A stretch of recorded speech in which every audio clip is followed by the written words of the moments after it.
Number one is fear of failure, and that's not necessarily a bad thing because there are some failures that we actually should fear. My opinion, you can take this for what it's worth, but skydiving is something you're not going to find me doing because, quite frankly, I fear I'm going to make a mistake. I'm afraid that I'm going to jump out of an airplane and I will become so terrified, frozen in fear that I won't pull the ripcord.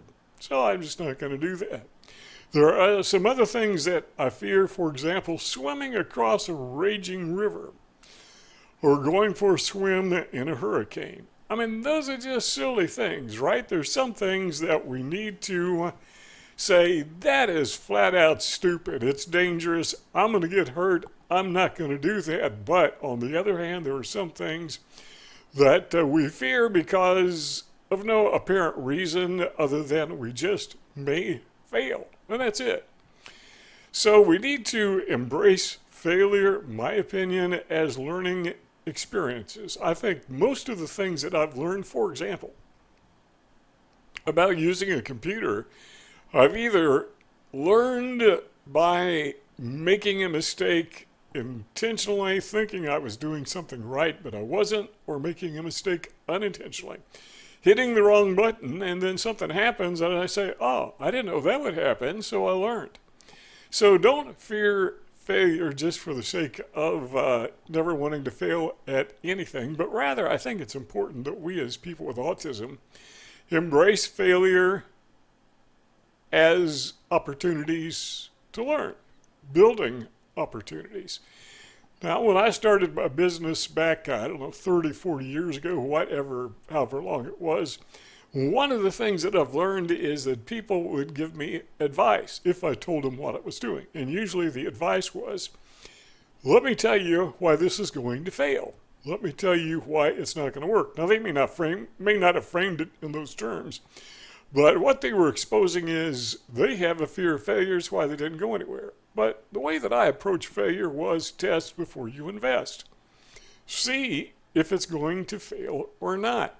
Listen to it before you buy the record or CD or whatever they're selling nowadays. Maybe take a look at the book before you buy it. Read the cover, maybe flip through it, Test before you invest.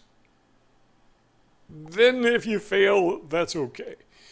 Number two is dwelling on past failures, past mistakes. One of the reasons we fear failure is because we have failed in the past, and sometimes we did some things. Well, let me speak for myself. I've done some things that are so stupid, I can't believe I did them. And sometimes it took me years to figure it out that, oh, that was stupid. Several years later, it dawns on me. But again, those were failures. Those were mistakes that I learned from.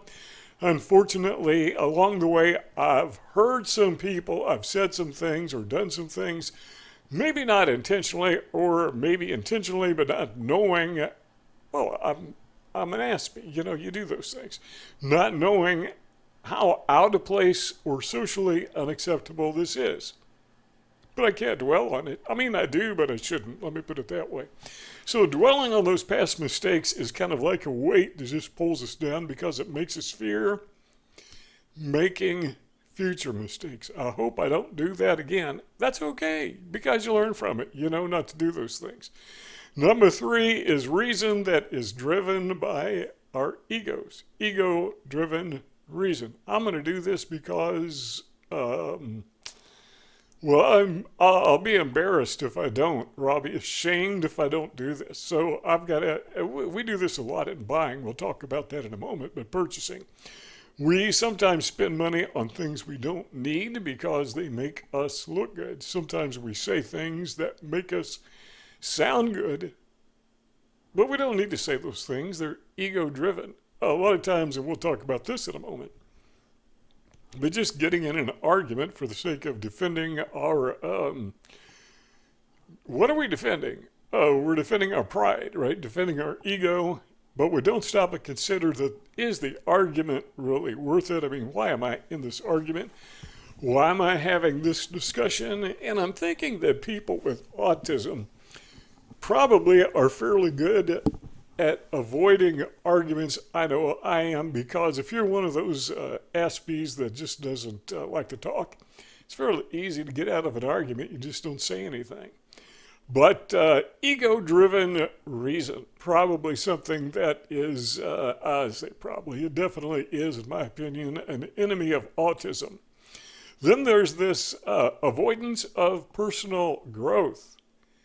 That's kind of like the thing I mentioned about the computer. You know, you learn by doing things, and sometimes we don't do things or learn things because we're just lazy, I guess, or do we fear personal growth, or maybe we don't understand the importance of personal growth. Well, what is personal growth? Well, you're doing it right now. You're listening to a video, hopefully, to get something out of it. You're participating in this very moment at personal growth. Congratulations, you're doing it. And that's one of the reasons that I love YouTube. You know, having grown up in an era where the internet wasn't even imagined, and now suddenly having access to all this information, personal growth is, there's no excuse not to. There's no excuse not to learn. If you have the neurological capability to learn, why not learn? I love to watch videos on YouTube because they instruct me about things like, health. Or if I need to do something, and I bet you do this too, if you need to fix something or clean something, you might go to YouTube University. Type in the search engine what it is you're trying to do, and up comes a how-to video. How many times have you done that? I've done it more times than I can remember. That's part of personal growth. Number 5 is making snap decisions. I don't know that this is particularly unique to people with autism. I don't think it is, but still, it's an enemy of autism. We kind of mentioned this earlier when I was talking about starting my business. Test before you invest. Making a snap decision is something that should be reserved, in my humble opinion, for emergencies. For example, if you find yourself driving on the wrong side of the road, you don't need to think about that. Snap decision is in order. Get on the right side of the road. There are times when we need to think quickly. We have that mental capacity, I hope, to make snap decisions. But a lot of times we make snap decisions and we find ourselves in that place called hindsight. And that's kind of like what I was talking about before, dwelling rather on past mistakes. A lot of those past mistakes, if you stop and think about it, is because we made snap decisions. We didn't think. As I just kind of run this through my head and think of some of those dumb things that I did in the past, virtually all of them that comes to mind, I'm not going to tell you what they are because it's embarrassing. But nearly all of them were the outcome of just not thinking. What was I thinking? And the answer to that question is typically I wasn't thinking. Number 6, procrastination. Again, this is not an Aspie thing. This is not something unique to autism, but it is something that is our enemy. Putting something off, ask yourself the question, why am I putting this off? Is there any benefit of putting this off? Usually there's not. Sometimes there is. But one of the ways that people with autism can avoid procrastination is through the utilization of spreadsheets. Yeah, I've got spreadsheets that remind me to do everything from working out to paying my bills to taking medication. I don't have a spreadsheet for taking meds. My wife does that for me. But procrastinating, if you plan to do it, and that's key in my humble opinion, if you plan to do it, and by plan I mean schedule, you do this thing at that time, that helps, at least it helps me, avoid procrastination.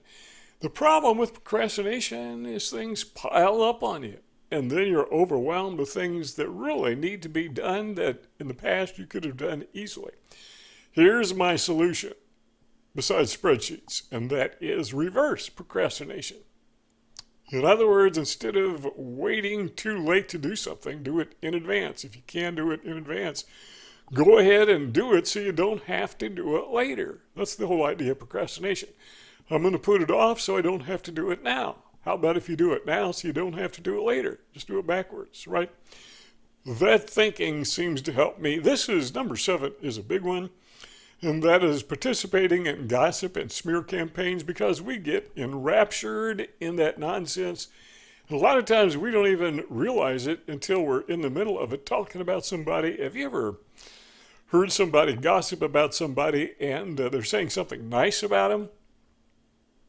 We've talked about this before. You know, we like to take people down a peg or two, but we don't like to put somebody up a peg or two. We don't like to elevate people. We like to tear them down.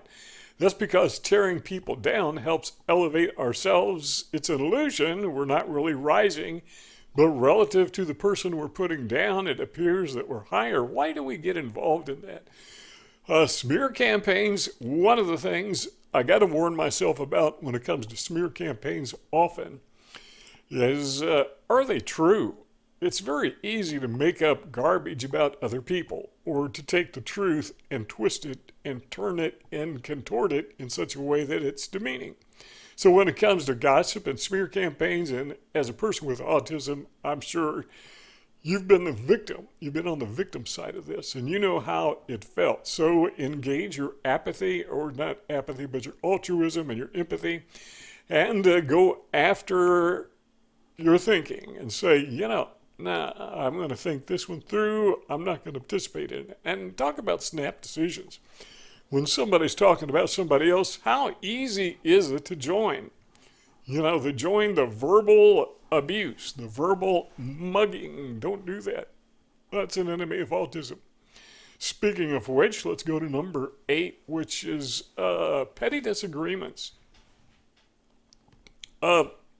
If you're autistic, chances are people like to take advantage of you, and that can result in conflict.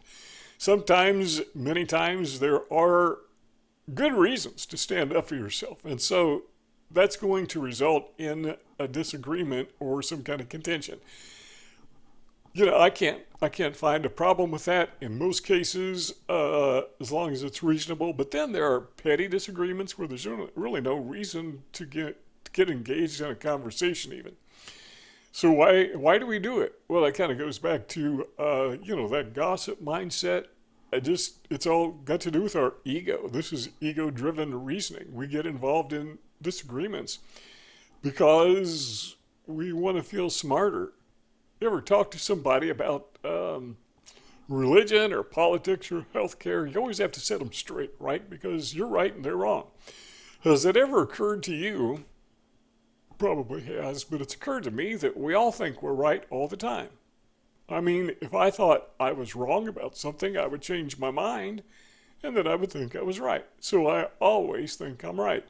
Everybody does. But we all disagree with each other. And if we talk about it, it's going to lead usually to contention. Have you ever noticed that we tend to hate people? We tend to hate those with whom we disagree.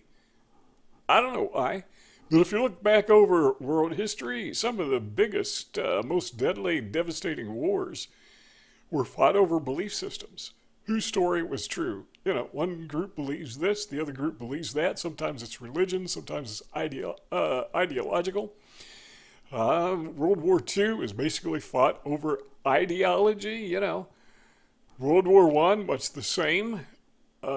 Religious wars in the past fought over religious ideology. It's all based on disagreements, because somebody thinks this and somebody else thinks that, and so they go to war. One guy thinks the Easter Bunny is pink. The other guy says, no, the Easter Bunny is blue, and they fight over it. Fighting over sports outcomes. Really? I mean, yeah, there are times where we need to stand up for ourselves, but petty disagreements, that just causes division, causes strife, causes stress. And people with Asperger syndrome, autism, seems to me we have enough stress to deal with, right, without bringing it on ourselves. Number 9, let's talk about what I call egonomics. Talked about ego a minute ago. Number 9 is living above our means. Yeah, that's not autism, but it could be. because people with autism tend to have lower incomes because it's very difficult to maintain a job because people don't like to socialize with us or we don't know how to socialize with them. Even if we're very good at the job, have a good attitude, know the job very well, love what we do, other people don't like us, and we find ourselves either being dismissed, pushed out of employment, or being denied promotions, which hurts financially. So we have problems with finances, and we take note that other people, neurotypical people, not all of them, but many of them, they have nicer things. They got nicer clothes, nicer houses, nicer cars, name it, they got nicers. Do I really need a nicer? No, that's what I call egonomics. Why do I need it? I mean, if I need it, I need it. But if I want it just to keep up appearances or so that I need to defend my ego so I don't look poor, what's wrong with that? What's wrong with looking poor? Here's a bit of advice for myself, self note. Have you ever noticed that people don't steal from poor people? Well, I mean, they do, yeah, but they're more likely to steal from somebody who has something. If you have a lot of money, I mean, you're like a millionaire, billionaire, chances are you also have a lot of lawsuits. People know you have money, so they come after it. Some of the stupidest reasons, but they will come after your money. If you've got stuff, people like to steal stuff. But if you don't have anything, a guy's really got to be stupid to try to steal from somebody who's flat broke. I mean, some people do that because they probably on drugs or something. I don't know. But living below your means, I mean, if you look poor, that's actually a good security strategy. You can show off your wealth if you want, or show off what you wish was your wealth, which is back to egonomics, but you're just setting yourself up. I don't know why we do that. If you've got money and you want to buy nice things, no problem there, but just keep in mind that the more you show, the more people steal. That's just the way it works. Then number 10, I think this is a big one, and people with autism may have a serious problem with this, and that is ignoring health. And the reason I say autistic people may have a problem with this is a lot of times we live in a mental state of defeat based upon our social environment. We just feel defeated. Social defeat is what they call that, by the way. So we just feel defeated anyhow, so why bother? And that may not even be in the forefront of our mind. It's in the recesses of our mind somewhere. Why would I bother to stick to a healthy diet? Why would I bother to go out, take a jog, or walk? Because I'm a nobody. And that's been pounded in our brain since we've existed. And so we pound ourselves, ignore our health. But if you stop and consider, this thing called health, This is your body is your mechanism. It's your machine. And if you don't take care of it, who's going to do it? I know a lot of people, they take better care of their automobile than they do take care of their self. Something goes wrong with their car, they got it in the shop. Something goes wrong with them physically, whatever. Preventive maintenance, why not? I mean, if you could live 10 years longer, or you could live healthier 10 years longer, just by the things that you consume, why not? I think of food as medication. Before I bite into something, I ask myself the question, how is this going to benefit me? Okay, yeah, I still eat ice cream. Sometimes I eat chips, not anywhere near like I used to. I've lost well over 100 pounds.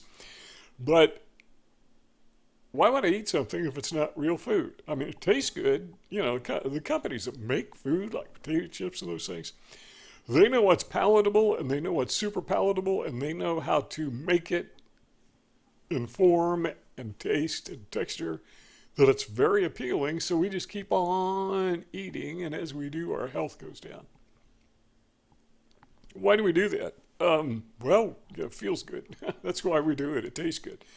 But sometimes we need to use logic over feelings, logic over taste, and if we don't do that, we're ignoring our health. So we say, I don't know if I can squeeze in doing a walk today. How about if you prioritize, exercise and diet? And by the way, those are the two things. I mean, that's pretty much it, diet and exercise. People say, how'd you lose over 100 pounds? Diet and exercise, that's it. And you can't out-exercise a bad diet, by the way, so diet takes priority. But speaking of exercise, instead of squeezing in exercise, how about if you prioritize exercise and diet and squeeze in everything else? Well, I need to take a walk, and if I've got time, I'll make videos. The reason I'm not out taking a walk right this very minute, because it's raining outside, I don't have a lot of sense, but I got enough sense not to go out in a thunderstorm. But that means that tomorrow I'm going to have to walk twice as far as I would today. I'm going to make up for it. Number 11 is another enemy of autism, is resisting change. And again, this is not just autistic people, but it's everybody. But, there are times when things need to change, and people with autism, I don't know about you, but I don't like change. I basically wear the same clothes every day. I mean, not the same clothes, but identical clothes is the way I should say it. If I can go someplace, I usually go take the same route, go to the same place at the same time. I like routines. I don't like change. But sometimes change is a good thing. Sometimes you need to improve things. And we tend to be a little bit resistant to that because it takes us outside our comfort zone. But what I found is, sometimes a little bit of tweaking actually improves things. So I have the spreadsheet and I have my food plan. And I know exactly what I'm going to eat and when I'm going to eat it every day for the next 3 weeks. But if I do some research, remember we were talking about personal growth. If I do some research on the internet and I find that there's some food that has some property, some health benefit, and I'm not taking advantage of that, okay, it's time to change the spreadsheet. Or if I find there is some supplement that I'm missing or some supplement that I'm taking that I shouldn't be, okay, it's time for change. I can't resist that.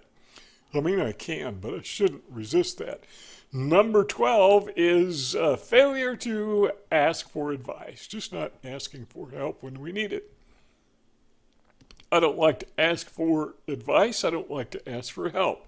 I really don't like unsolicited advice because usually it's junk advice. But why? Why not? Why not ask for advice?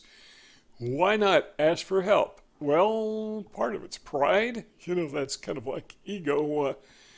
What do we call it? Egonomics. I can do this myself. I can handle it. I don't need your help. Butt out, all that. Okay, I'm okay with that sometimes because there are people who want to be intrusive and their way of putting others down is trying to take things out of their hands, so to speak. Do it for them. I'm smarter than you, that attitude. So we don't want that. We want to get rid of it. But there are times when, we actually need to get that advice. We need to get that from somebody that is reliable and dependable. We tie these 12 things together not because they are unique to people with autism, but because people with autism find them sometimes amplified in our lives. And so we need to focus on sometimes these little annoyances or maybe bothersome things that causes stress unnecessarily. And even though they are not unique to us, we have a unique approach to dealing with these things. And so we have to look for some things that are not necessarily just autistic problems, but problems that nearly everybody faces at some time or another. But we have to approach them, in my opinion, we need to approach them from a person who is autistic, their perspective, and their special needs. And with that, we will see you all next time.